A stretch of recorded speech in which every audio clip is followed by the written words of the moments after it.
Hi guys! Welcome back sa ating tutorial.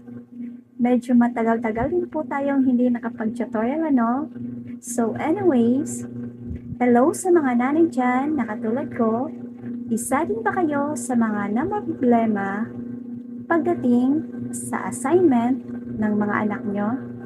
So for today's video, may tuturo ako sa inyong website para makatulong sa inyo.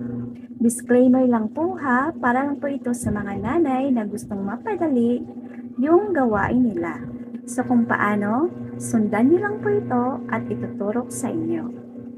So first, punta lang po kayo sa inyong Google Chrome. Then dito sa search bar, i-type nyo lang po yung Wolfram Alpha.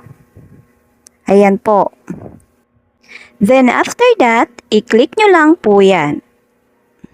At ayan, dito sa website na to, dito nyo po makikita